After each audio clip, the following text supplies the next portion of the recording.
Dom Duarte é uma das figuras mais interessantes e mais mal conhecidas da história portuguesa. Era escritor, era filósofo, chamam-lhe aliás o rei filósofo, era um artista. Estou-lhes aqui a falar junto do túmulo dele, nas Capelas Imperfeitas da Batalha.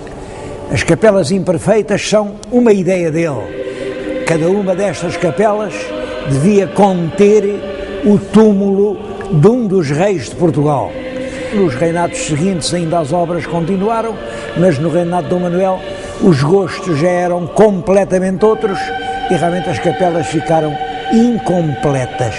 É por isso que se chamam Capelas Imperfeitas. Mas no pórtico de entrada, que é ainda todo pensado e imaginado pelo rei Dom Duarte, está inscrita na pedra, muitas vezes, uma divisa: Loyauté ferré, tant que seré. Eu farei lealdade enquanto viver. Este foi realmente o lema do rei. A obra literária mais importante que ele nos legou tem exatamente o título: O Leal Conselheiro. Leal até à vontade do pai. Como vimos, a derradeira vontade del rei Dom João I, a que disse aos filhos na hora da agonia, foi a que deveriam passar em África para continuar a conquista que ele tinha iniciado em Ceuta. El Rei Dom Duarte logo sobe ao trono, não pensa em mais nada. A organização de uma grande expedição ao norte da África para conquistar Tânger, Arzila e todo o mais que se pudesse. A grande expedição organiza-se, é comandada por dois irmãos do rei, os infantes Dom Henrique e Dom Fernando, e sai do Tejo no dia 28 de agosto de 1437. Chega a Tânger nos inícios de setembro, põe cerco à cidade. Simplesmente, dessa vez, a cidade não foi apanhada desprevenida. Os mouros sabiam que se preparava a expedição e estavam fortemente armados para a enfrentar. O infante Dom Henrique mandou fazer um palanque de madeira, como um fortim, e defendeu-se o mais bravamente que pode ser. A resistência ali, dentro desse palanque de madeira, aguentou 34 dias. Mas ao fim de 34 dias já não havia pão, já não havia água, os mortos eram muitos. E o infante Dom Henrique não teve outra solução senão a de fazer um acordo com os mouros, seus inimigos. Os mouros deixavam-no embarcar nos navios e voltar a Portugal, mas em troca os portugueses tinham que devolver aos mouros a cidade de Ceuta, conquistada em 1415.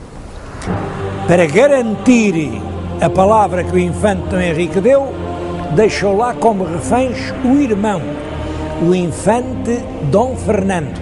Estas notícias chegaram a Portugal no fim do mês de outubro e o rei, quando lhe dizem tem que entregar Ceuta para salvar o irmão, diz: mas Ceuta não é minha, Ceuta é portuguesa.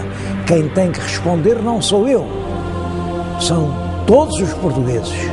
E então reuniu cortes na vila de Leiria e a resposta foi: não, Ceuta não pode ser abandonada. Portanto, o infante Dom Fernando, irmão del rei, fica entregue à sua triste sorte e assim tratado como um escravo no mais vil dos cativeiros. Dom Fernando morreu e o rei Dom Duarte também não aguentou muito tempo. Nesse mesmo ano de 1438, ao vir das cortes de Leiria, ele morreu. Disse nessa altura: era de peste. Disseram outros: não, o rei não aguentou aquele desgosto de entregar a uma morte angustiosa o seu próprio irmão. Eu não sei a verdade, sei que o rei filósofo morreu depois de apenas 6 anos de um atribulado reinado. E sucederam no trono o filho mais velho, Dom Afonso, que tinha apenas 6 anos de idade.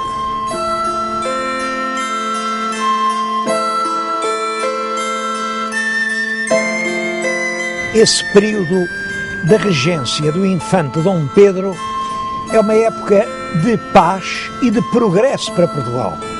Estou a falar-lhes nisto em Coimbra, diante do Paço Real, paço que ele habitava, porque ele era Duque de Coimbra e fazia aqui, de certo modo, a sede do seu poder. Foi, por exemplo, aqui que ele reuniu as armas que tinha adquirido para uma guerra que não chegou a haver, mas ele manteve as armas aqui neste palácio. É ele quem manda organizar as ordenações afonsinas. As ordenações eram compilações de leis.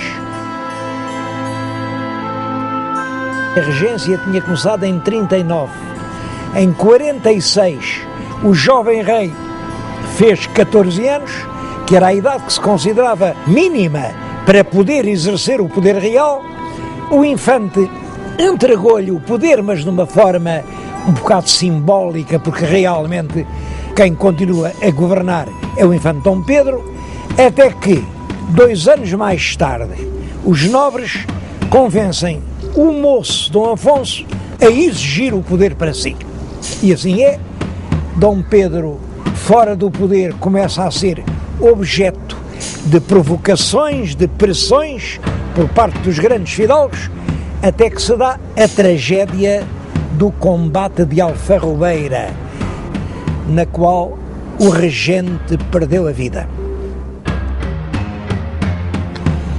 A época do rei Dom Afonso V ocupa todo o terceiro quartel do século XV. Essa época coincide com o fim da Idade Média na Europa e com o princípio da Idade Moderna. Os historiadores românticos gostavam muito de apresentar uma data, 1453. Essa data é realmente importante porque nesse ano os turcos conseguiram dominar a cidade de Constantinopla, a capital do Império Romano do Oriente.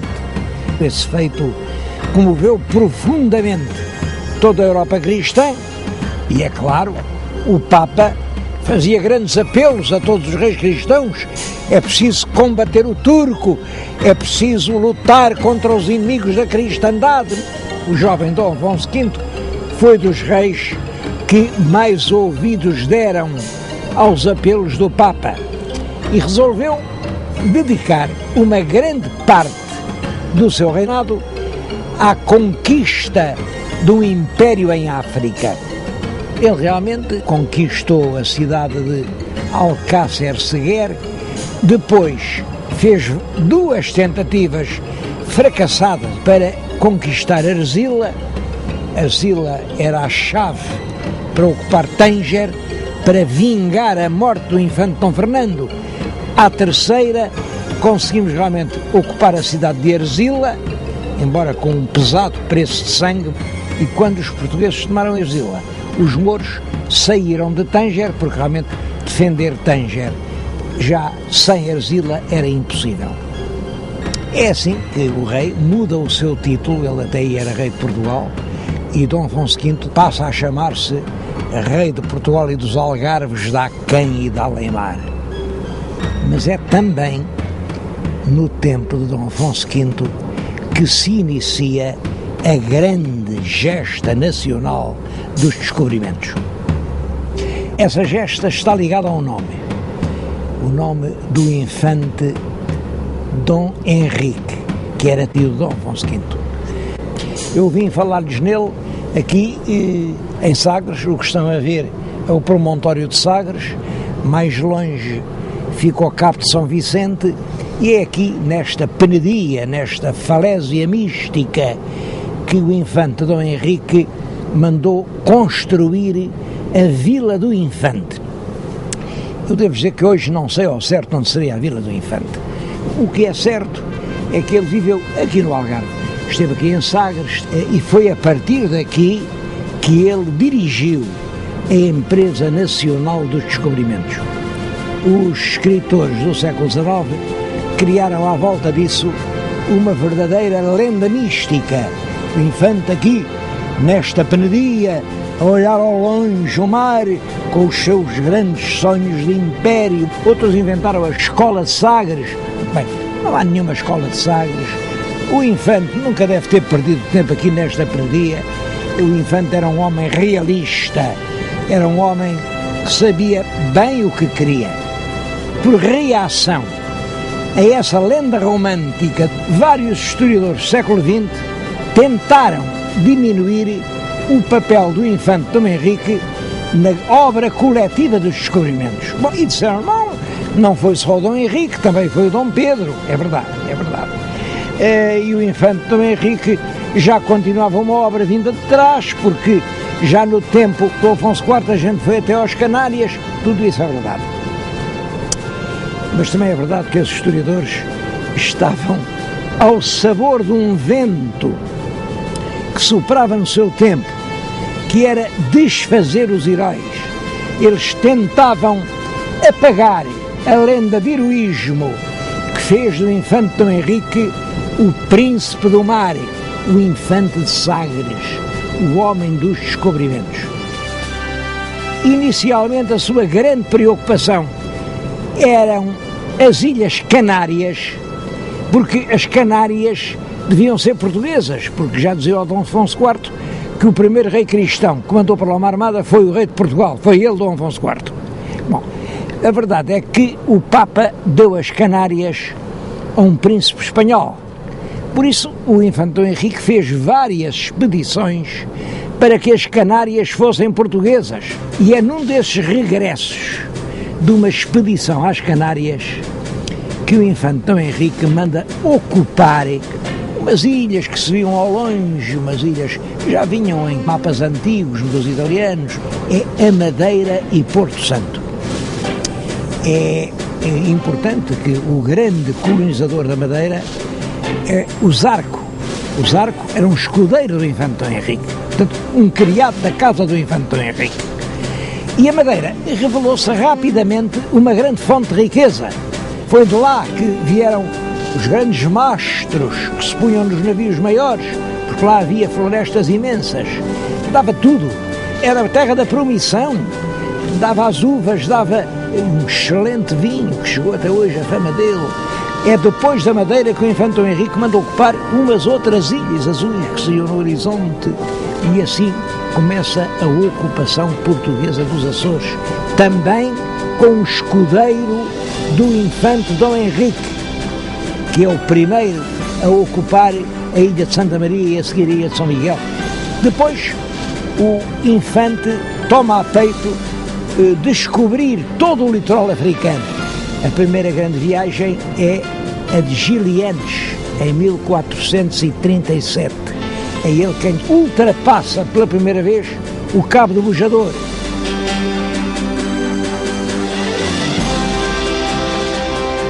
Dez anos depois da morte do infante, chamavam ao infante Dom Henrique o inventor das ilhas. É realmente o infante quem inicia esse plano gigantesco que é a descoberta do mundo.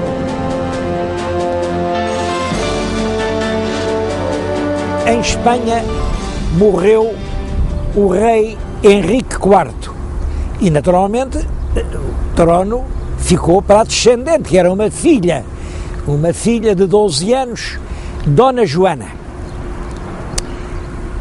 Houve, em todo caso, um grande partido que entendia que quem devia suceder ao rei, que era um fraco rei, devia ser a irmã, a princesa Isabel, que tinha um casamento já aprazado com o rei do Aragão, Fernando de Aragão. Portanto, se fosse Isabel que sucedesse no trono, teríamos a união das coroas de Aragão e Castela. Era a unidade ibérica. Uma grande parte da Espanha apoiava, por isso, a pretensão de Isabel ao trono de Castela. Bom, e até inventaram uma história, diz que a rainha Dona Joana não era filha do rei, porque a mãe da rainha, que era uma princesa portuguesa, era muito liberal, tinha concedido muitos favores lá um tal Dom Beltrão de la Cueva, e portanto chamavam à princesinha, por escárnio e desprezo, a Beltraneja. Ora bem, quando o rei Henrique IV morreu, deixou no testamento que a filha herdaria o trono, mas devia casar com o rei de Portugal, Dom Afonso V, que era tio dela. O rei de Portugal aceitou, quis ser rei de Castela, reuniu tropas para entrar em Castela, mas a aventura militar portuguesa foi mal sucedida.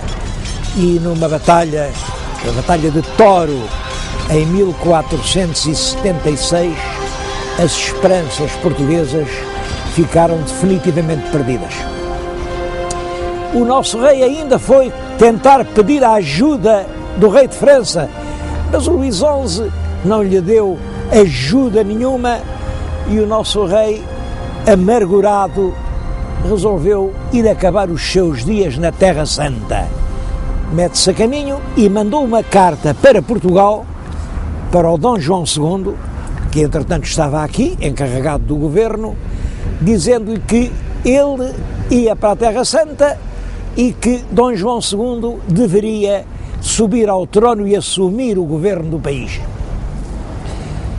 Dom João II, logo que recebeu a carta, estava aqui em Santarém, eu estou-lhes a falar em Santarém, diante da igreja de São Francisco. Ora, é exatamente aqui neste terreiro que Dom João manda armar um grande palco e faz a cerimónia da sua coroação, da sua aclamação como rei de Portugal. Ele precipitou-se porque o rei de França, que se considerava responsável por aquele seu hóspede real, mandou-o pôr no navio e ele desembarcou em Portugal. É claro que a partir daí Dom Afonso V é apenas uma sombra. Quem efetivamente governa o país é o filho, que ficou na história com o nome de Príncipe Perfeito.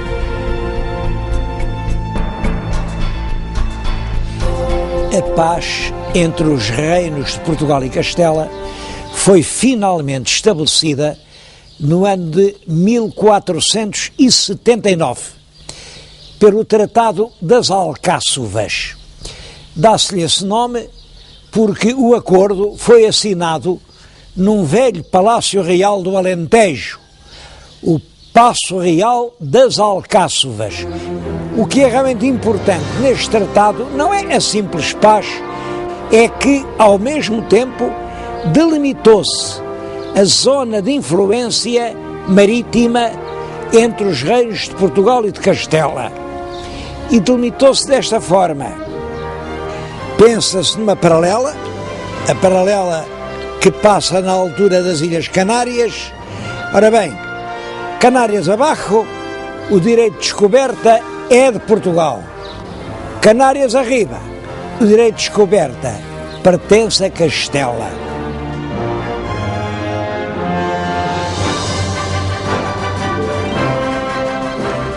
Foi também no Tratado das Alcáçovas que se combinaram as célebres terçarias de Moura. Terçaria é uma palavra antiga que significa depósito em poder de terceiro. Quando se discutia, por exemplo, a propriedade de uma coisa, se era de A, se era de B, não ficava nem na posse de A nem de B, mas entregava-se a um terceiro até que se decidisse quem tinha razão. Ora bem, neste caso, a terceira era a infanta portuguesa Dona Beatriz. Veio viver aqui para Moura e Em poder dela, os reis católicos punham a filha mais velha. E o rei de Portugal pôs o neto mais velho, que era o pequeno infante Dom Afonso, também em poder dela. E aqui deviam esperar que tivessem idade para casar e assim se resolvia a paz ibérica. Quanto à pobre Dona Joana Beltraneja, preferiu entrar num convento onde depois passou o resto da sua vida. As terçarias de Moura foram suspensas ao fim de alguns meses. Os políticos fizeram novos planos, sempre na ideia de unir todas as coroas da Espanha, e as coisas deram muita volta. A verdade é que o tal infante Dom Afonso, filho do nosso futuro Dom João II, sempre acabou por casar com a princesinha Dona Isabel, herdeira do trono de Castela. O príncipe casou e, poucos meses depois, em Santarém, quando cavalgava na ribeira do Tejo, o cavalo tropeçou, caiu, ele partiu o pescoço, morreu.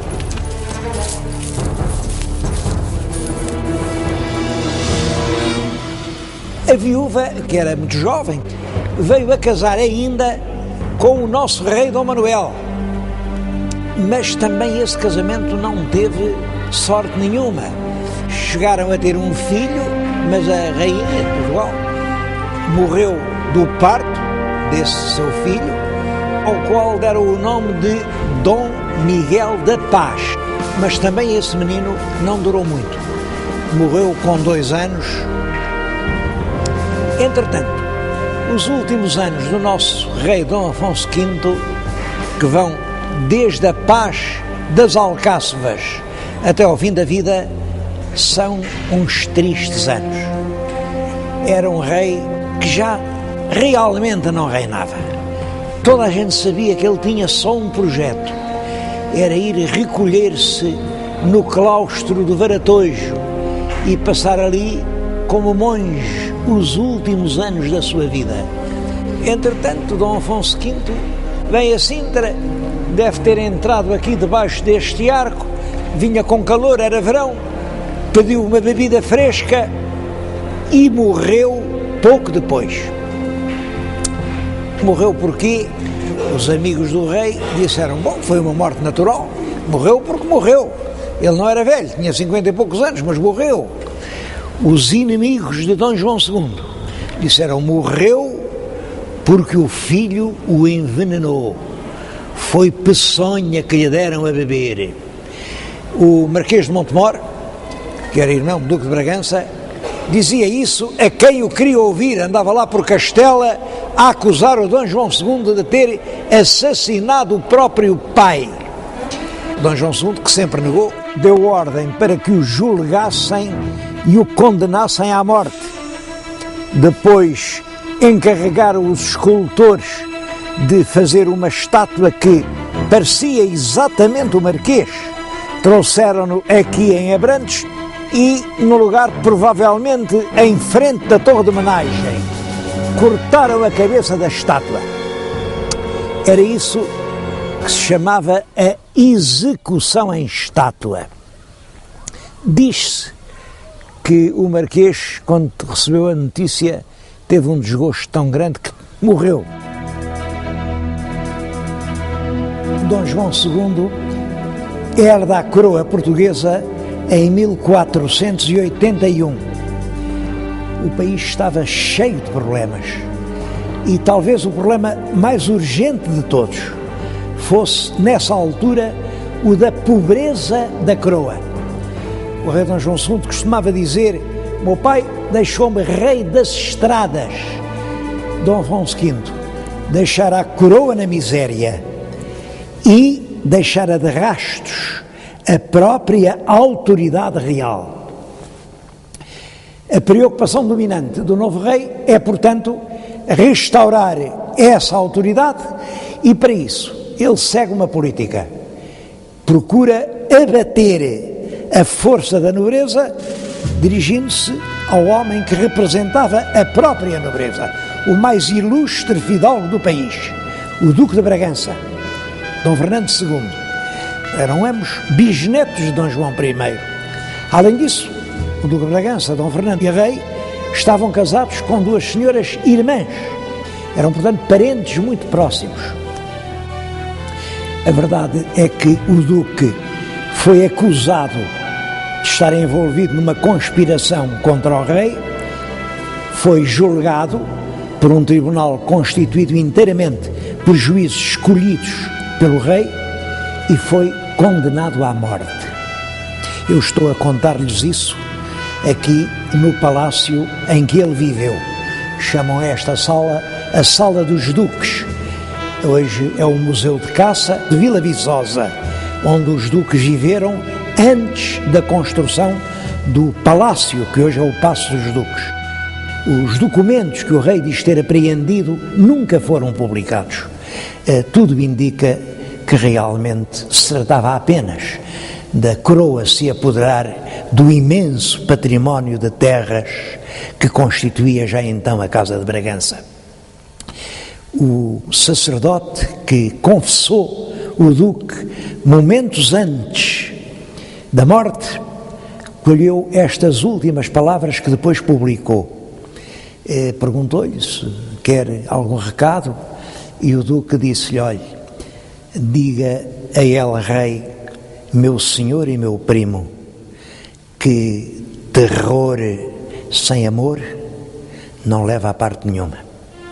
O que aconteceu foi que essa execução afrontosa do Duque de Bragança desencadeou uma reação imensa de toda a nobreza portuguesa.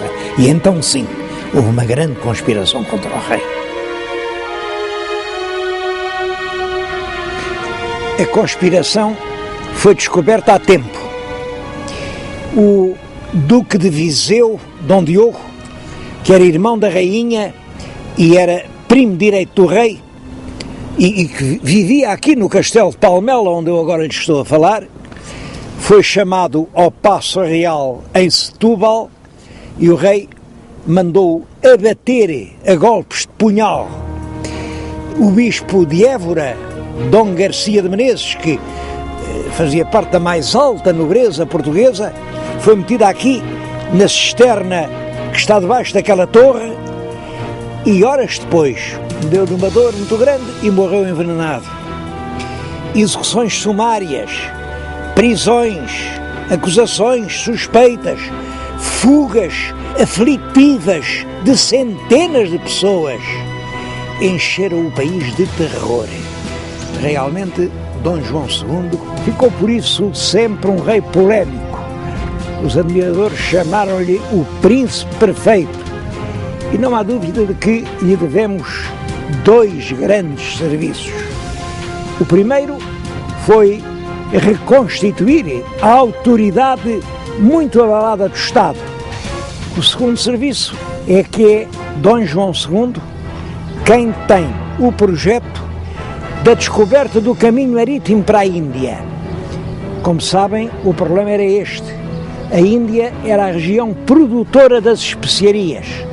As especiarias vendiam-se na Europa por um elevado preço, mas eram compradas na Índia por mercadores muçulmanos, depois vinham para a Europa através de longas rotas do Golfo Pérsico ou do Mar Vermelho, aí eram embarcadas em navios e iam até aos entrepostos na Itália, e era na Itália que eles eram redistribuídos por toda a Europa, onde chegavam caríssimas.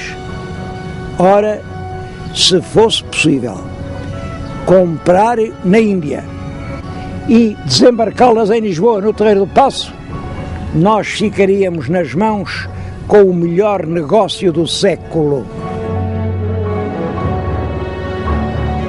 3 grandes viagens prepararam o descobrimento do caminho marítimo para a Índia. A primeira é a viagem de Diogo Cão. Eu estou a falar-lhes precisamente junto de um dos mais comoventes documentos que se guardam nos museus portugueses. É um padrão que o navegador Diogo Cão escudeiro da casa do rei Dom João II, mandou colocar no Cabo de Santo Agostinho, quando ia ao longo da África à procura de um caminho marítimo para a Índia. Cravou este padrão que nas faces de uma e de outra tem uma legenda que diz o seguinte: era da criação do mundo de 6.681, ano do nascimento de Nosso Senhor Jesus Cristo, de 1482. O muito alto, muito excelente e poderoso príncipe Dom João II de Portugal mandou descobrir esta terra e pôr estes padrões por Diogo Cão, escudeiro de sua casa. É impressionante esta ideia de marcar ali na pedra não só o ano de Cristo, que era 1482, mas também o ano da história do mundo, que nessa altura se acreditava que o mundo tinha sido criado há 6.681 anos. Ora bem, a colocação destes padrões e a descoberta do mundo novo representava uma mudança na história do mundo. A segunda grande viagem é a viagem por terra que Afonso de Paiva e Pedro de Covilhã fazem até à Índia para se certificar do comércio, das realidades. E a terceira viagem é em 1488, Bartolomeu Dias consegue dobrar o Cabo da Boa Esperança. Isto significa, ele descobre a passagem do Oceano Atlântico para o Oceano Índico. Se fosse possível navegar do Atlântico para o Índico, então sim, era possível ir de navio desde o Tejo aos portos da Índia, onde se criava e vendia a especiaria preciosa. O rei Dom João II, a partir do regresso de Bartolomeu Dias, ficou a saber que podia navegar até à Índia. E aqui é um dos enigmas da história portuguesa. Se ele sabia o caminho, porque é que não mandou logo os seus navios até à Índia? Bom, ele era um fino diplomata e tinha grandes razões para proceder assim. É possível que o casamento do príncipe português com a herdeira do trono castelhano, se não tivesse podido se fazer, se os reis católicos soubessem que afinal a coroa de Portugal estava de posse do grande negócio do século, do monopólio das especiarias da Índia. É possível que fosse isso. De qualquer maneira, a verdade é esta: Dom João II já sabe que pode navegar até a Índia, mas não mandou expedição alguma. E é no tempo que entretanto passa que se dá o episódio de Colombo. Cristóvão Colombo era um genovês que vivia em Portugal, certamente tinha conhecimento desse projeto dos reis portugueses de fazerem a ligação direta entre a Europa e a Ásia, e como isso ainda não tinha sido descoberto, julgava ele, apresenta um projeto novo a El Rei Dom João II. O projeto aparentemente é muito simples.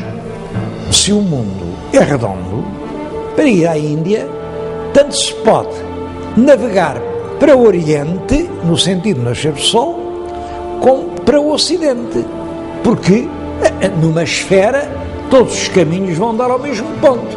E ele propõe sair de Lisboa, navegar sempre para o Ocidente, no sentido do Sol, e assim acabará chegando à Índia.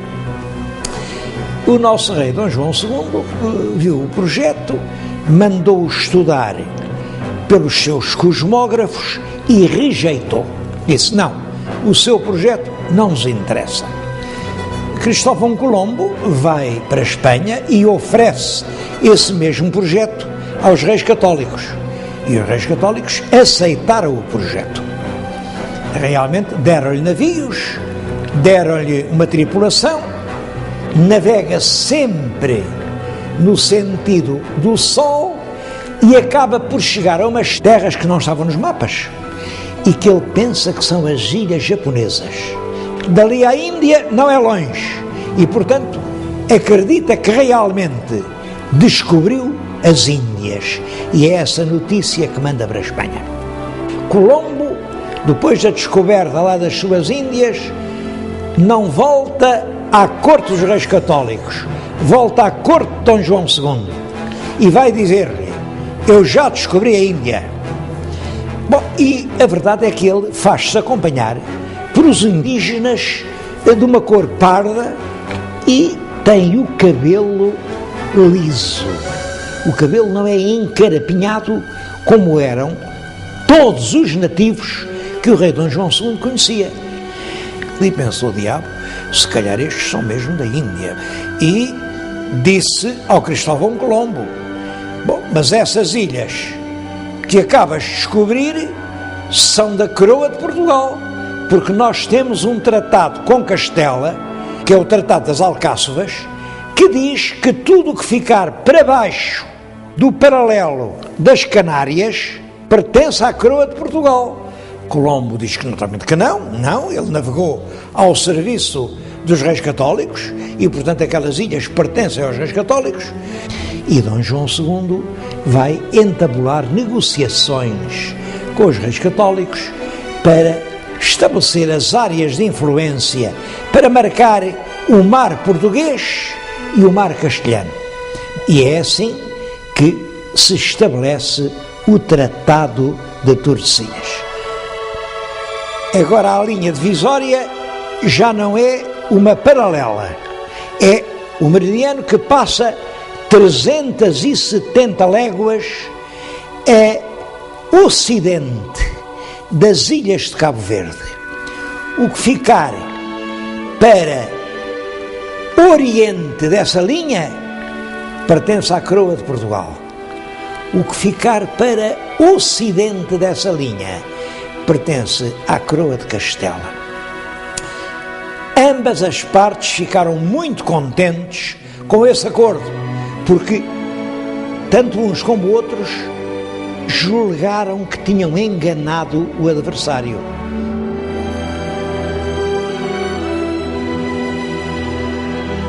As classes populares tinham dado um grande apoio a Dom João II e era realmente neles que o rei se apoiava. Uma frase que ele disse e que ficou célebre foi esta: uma nação é como o mar, tem muito peixe, há salmonete e há sardinha. Salmonete é caro, faz-se pagar, é difícil de encontrar, ao passo que a sardinha é saborosa, é barata e há que se queira. Eu, por mim, prefiro a sardinha. É claro que se referia à nobreza e ao povo. E o povo reconhecia-o como seu protetor. Quando ele morreu, os fidalgos sentiram um grande alívio, naturalmente, e não quiseram deitar luto pelo rei. Dom João II morreu em 1495, sem deixar nenhum filho legítimo. Por isso, poucos dias antes da morte, fez um testamento no qual nomeava herdeiro do trono português o seu parente mais próximo, Dom Manuel, Duque de Beja, que era irmão da rainha, portanto era seu cunhado, e por outro lado era seu primo direito. Nesta época, estamos no fim do século XV, a Espanha afirmava-se cada vez mais como uma das mais importantes nações da Europa. A Espanha queria dominar a Europa, como é que não havia de dominar a península toda? Para toda a gente era evidente que a Espanha ia ser só uma.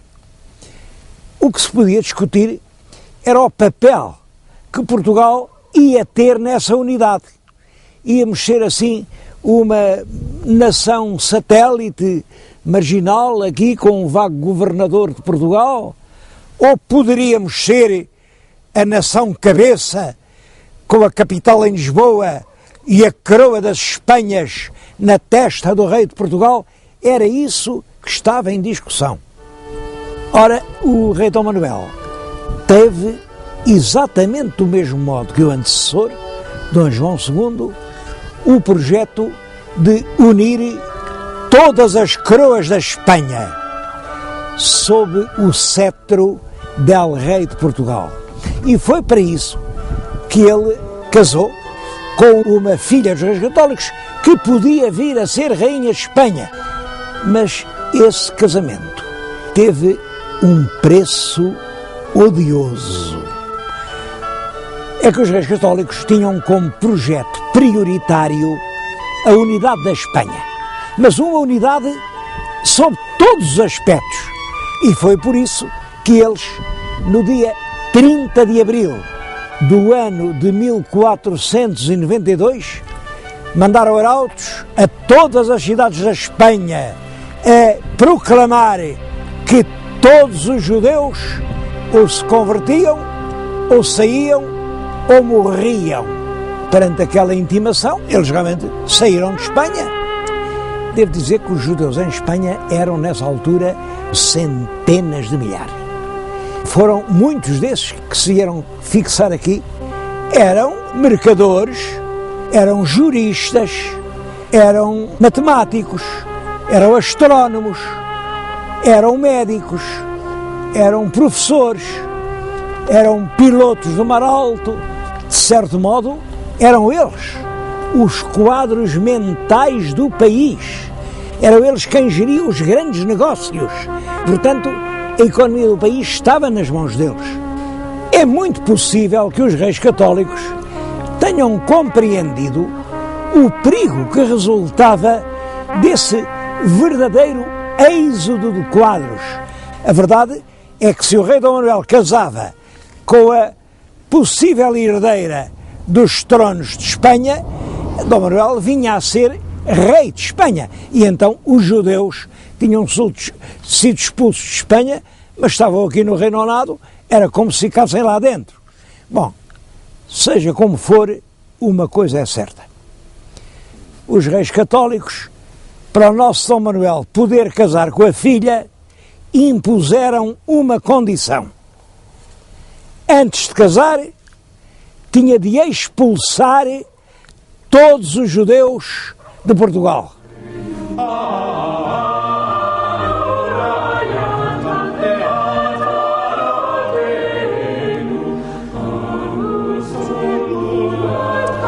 O nosso rei Dom Manuel, na véspera do Natal do ano de 1496, mandou proclamar em todas as terras e vilas do país ordem para os judeus saírem de Portugal até ao mês de outubro. Se não saíssem, ou se convertiam e eram batizados, ou eram condenados à morte.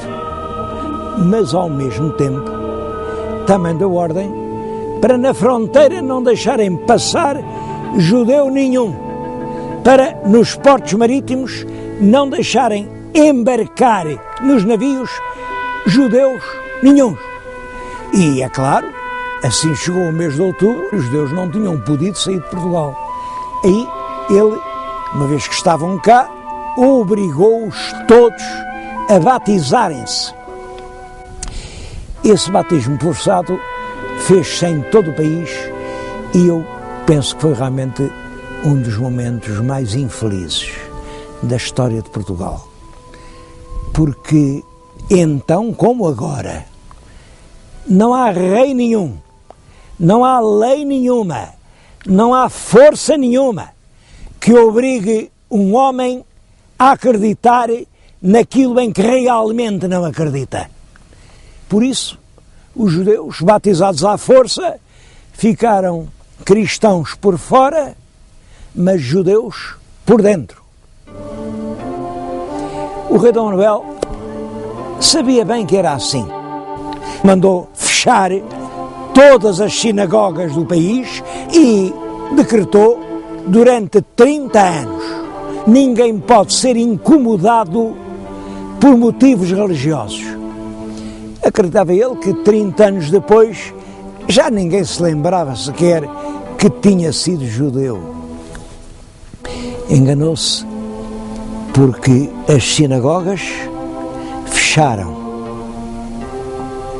mas as mães continuaram a ensinar aos filhos a única verdade em que elas acreditavam. 30 anos depois, milhares de portugueses acreditavam que o Messias ainda está para vir ao mundo, que a lei nova é uma impostura e que a verdade verdadeira é a que a lei velha nos ensina.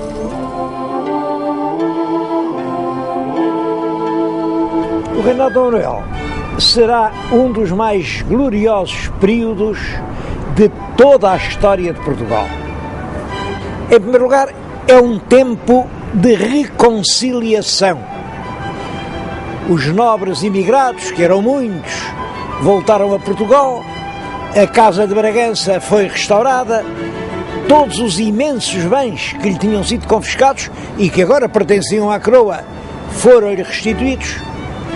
A linha política da época manuelina procura reunir as duas metades desavindas da nação, ao mesmo tempo que protege a alta nobreza, apoia os conselhos, escuta as recomendações das cortes, mandou oferecer pelourinhos de mármore a todas as vilas que lhe pediram, e eu penso que até muitas que lhe não pediram. Usou todos os processos de atrair a si a simpatia das classes populares. São também de seu tempo as grandes reformas que introduziram a ordem e a legalidade na administração pública. Primeiro, a reforma da Fazenda, que veio regularizar e tornar mais eficaz a cobrança dos impostos. Depois, a reforma dos pesos e medidas fez que em todo o nosso país as medidas, quer de capacidade, quer de comprimento, fossem iguais. A reforma dos forais, que com o hábil pretexto de que os forais eram muito antigos, estavam já muito velhos e rotos e não se podiam ler, ele ofereceu forais novos, que eram muito bonitos, tinham belas iluminuras, mas que realmente cerceavam as liberdades locais e normalizavam a administração. As ordenações manuelinas foram publicadas em 1514 e que são o primeiro conjunto sistemático, metódico de legislação portuguesa. A atividade cultural foi também intensa. Construíram-se por todo o país monumentos, alguns dos quais de uma extrema importância, como por exemplo esta Torre de Belém, e que representa uma espécie de proclamação triunfal. Isto exprime toda a glória do rei por ter conseguido chegar à Índia. Ou ali o Mosteiro dos Jerónimos, em cujo portal está a estátua do próprio rei Dom Manuel e também a da rainha. Ou o claustro manuelino da Batalha, a matriz de Vila do Conde. Aliás, por todo o país, rara é a vila onde não se encontra uma presença manuelina. Nas letras avultam grandes nomes, o maior de todos é claro que é Gil Vicente, mas grandes cronistas como Garcia de Rezende, ou grandes poetas como Bernardino Ribeiro, como Sá de Miranda.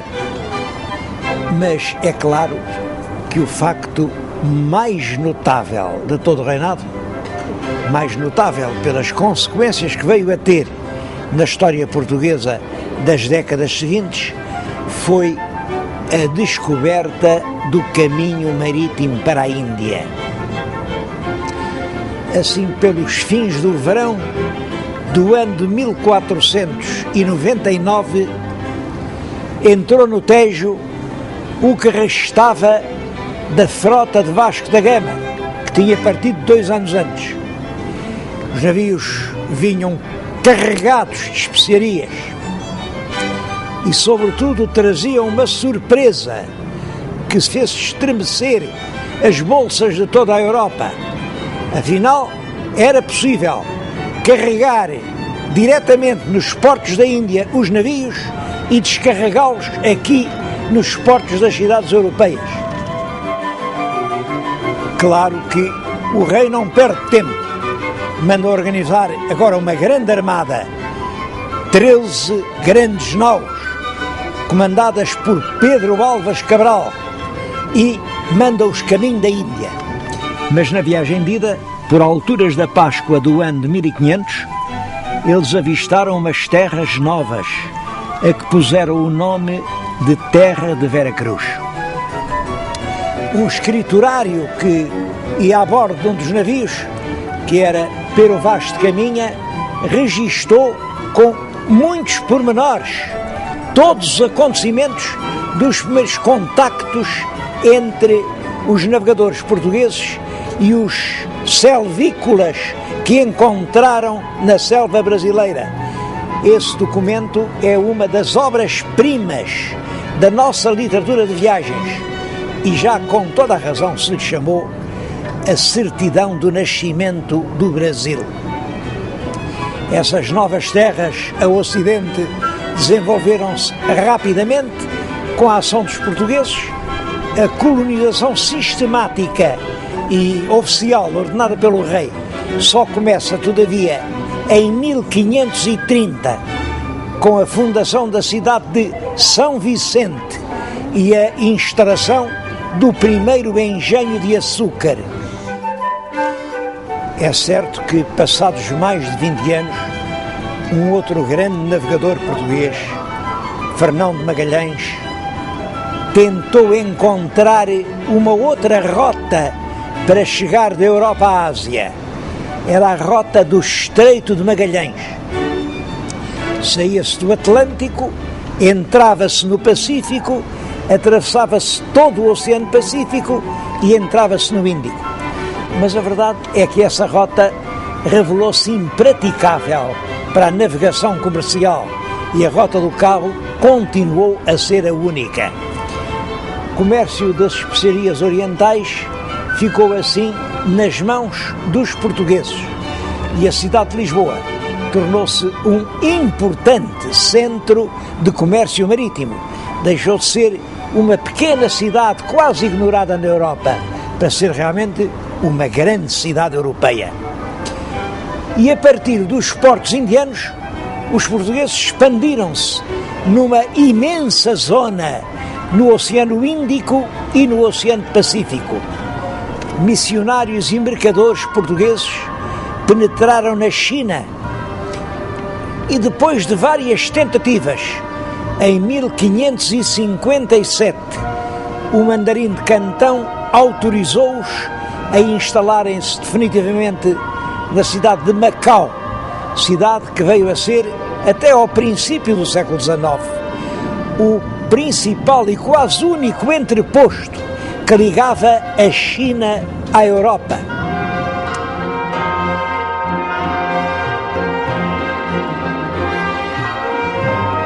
Mas a riqueza de Portugal durante a época da expansão é uma riqueza mais aparente do que real e que se apoiava em bases muito frágeis. Realmente nós trazíamos da Índia, onde comprávamos barato, as especiarias e podíamos vendê-las na Europa. Bom, mas na Índia tínhamos de as pagar o dinheiro, e nunca tivemos muito dinheiro, ou sobretudo com produtos que faziam falta na Índia, mas que nós também não tínhamos, que era o cobre, a prata, o coral, o chumbo, alguns tecidos preciosos E tudo isso nós tínhamos que o comprar no estrangeiro. Comprávamos geralmente a crédito e pagávamos um juro que excedia os 25% ao ano. Esse dinheiro era obtido dentro do reino por empréstimos. Esses empréstimos eram titulados pelos famosos padrões de juro. Isto significa que os produtos com os quais nós comprávamos as especiarias nos ficavam tão caros que as especiarias acabavam por não dar lucro. É que para podermos fazer o nosso negócio, tínhamos que assegurar o domínio militar das regiões. É assim que começa a ideia do Império Português no Oriente. Mas além das despesas da Índia, havia muitas outras. Era preciso sustentar os milhares de homens que estavam nas praças do norte da África e para quem era preciso mandar tudo. Era preciso pagar ao pessoal em serviço na corte. A corte que tinha tido 200 servidores na época de Dom João II e 4.000 na época de Dom Manuel. E toda essa gente vivia à custa do que o rei lhes dava. As despesas eram tantas que um tesoureiro, o Fernando Alves de Andrade, a certa altura escreve: nem que o dinheiro se apanhasse com gamelas nas areias da praia chegava para esta despesa toda. É claro que isto originou um déficit profundo, e isso não é alheio às diligências que o governo português faz para que concedam a Portugal uma Inquisição que inicialmente visava um objetivo: era o confisco das fortunas dos judeus entre os anos de 1536, é o ano em que a bula da Inquisição é concedida, e o ano de 1684 é um ano que eu escolhi, mas que não marca o fim da Inquisição, mas só neste período foram instaurados 20.000 processos pelo Santo Ofício. Em consequência, foram queimados nas fogueiras 1.377 pessoas. Muitas outras foram condenadas. Ora, como calculam, não há ninguém que goste de ser queimado. E, portanto, o que aconteceu é que todos os que puderam fugiram do país. Portugal ficou cada vez mais pobre.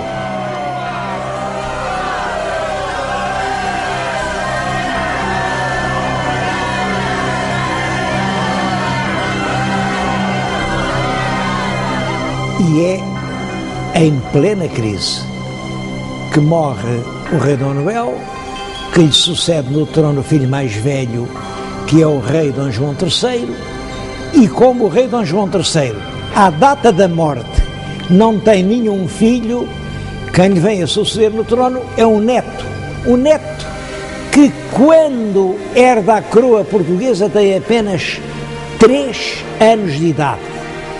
Por isso, o poder é exercido primeiro pela rainha-avó, Dona Catarina, depois por um tio-avô, o cardeal-rei Dom Henrique, até que o jovem, o pequenino príncipe, Dom Sebastião, atinge a idade de 14 anos e começa a reinar em 1568.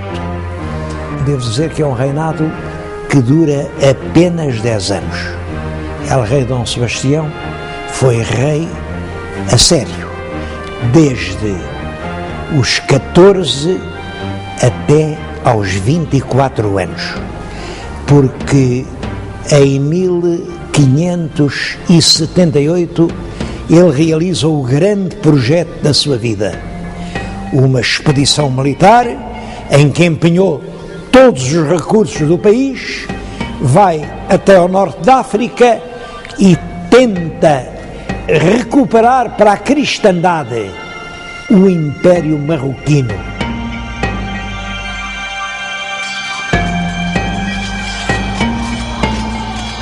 é a terrível batalha de Alcácer Quibir, no verão de 1578, em que El Rei perdeu a vida e todo o exército português ficou ou morto ou cativo. Houve só 4 fugitivos que se salvaram desse destino. A verdade é que ninguém disse que viu morrer o rei. Era, nessa altura, uma desonra alguém dizer: eu vi morrer El Rei e não dei a vida por ele. O cadáver de Dom Sebastião apareceu nu, coberto de feridas, e foi restituído a Portugal. Está hoje encerrado no mosteiro dos Jerónimos. Mas como ninguém viu, ficou a lenda: talvez o rei não morresse, talvez o rei esteja vivo, esteja à espera da hora certa para voltar a Portugal. É assim que nasce a lenda sebastianista.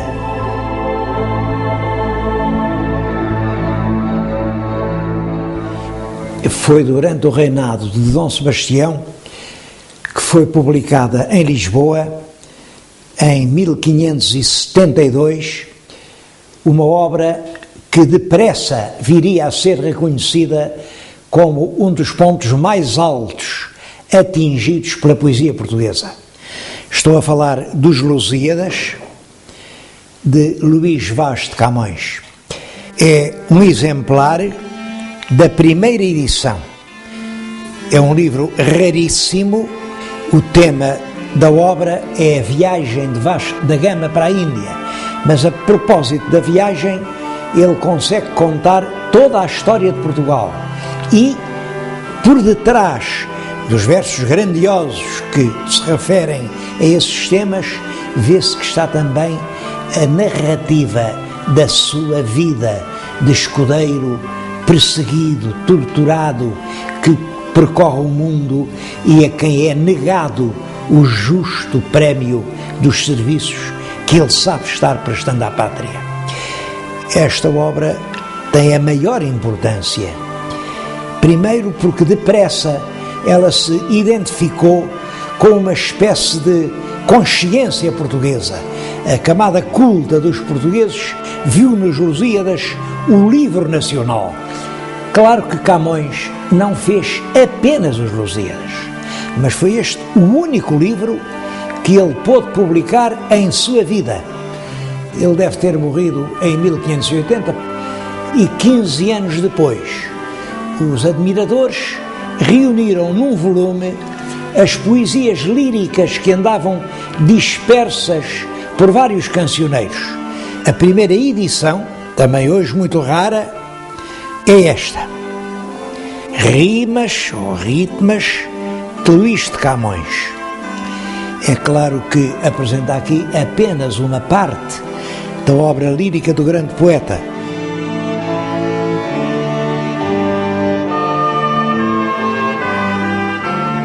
O rei Dom Sebastião morreu solteiro e sem filhos. Ele também não tinha irmãos e por isso a herança da coroa vem a recair no cardeal infante Dom Henrique. Era o último filho ainda vivo do rei Dom Manuel, mas ele já estava com uma idade avançada e punha-se esta questão: e quando o cardeal rei morrer, quem vai ser a rei de Portugal?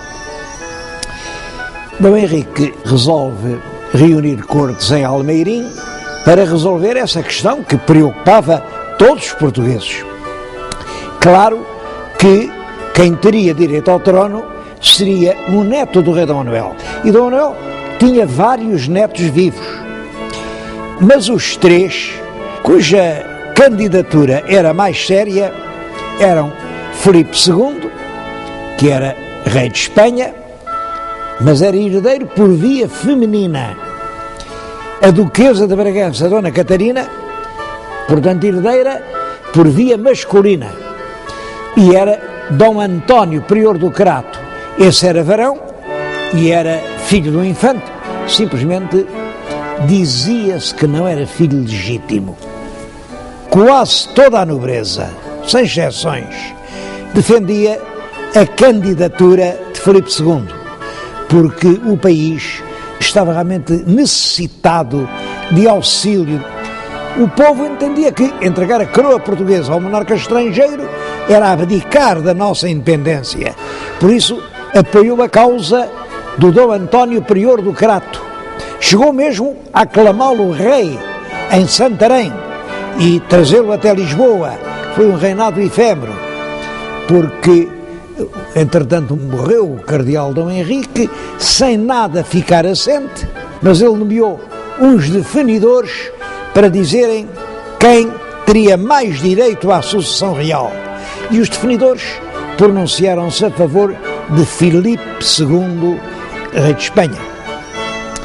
Filipe manda o seu exército, comandado pelo Duque de Alba, entrar em Portugal, e ele entrou sem dificuldade em Lisboa.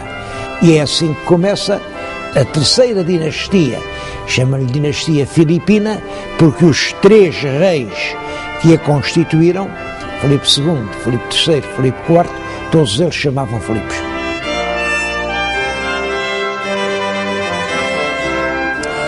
Filipe II escolheu para lugar da sua aclamação a entrada do Convento de Cristo em Tomar. O pórtico de entrada é um grande monumento manuelino.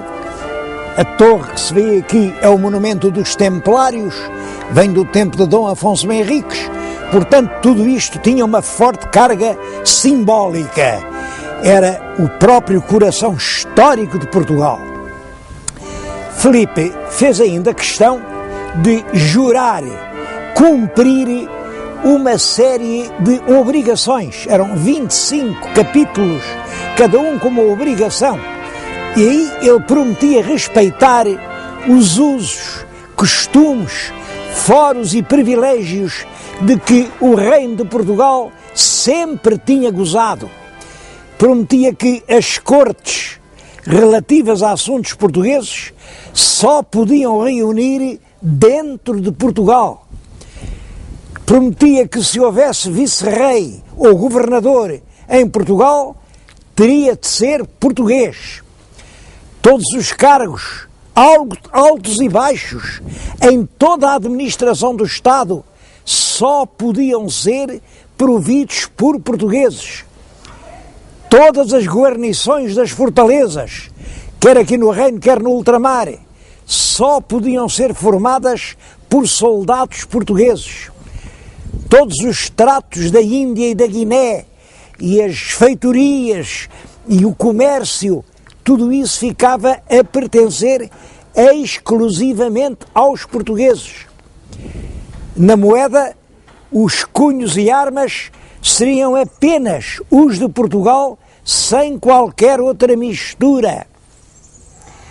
Todos os documentos relativos à administração de Portugal tinham que ser escritos em língua portuguesa. Por isso, em vez de se dizer que perdemos a independência, é mais exato dizer que eram dois reinos com um só rei.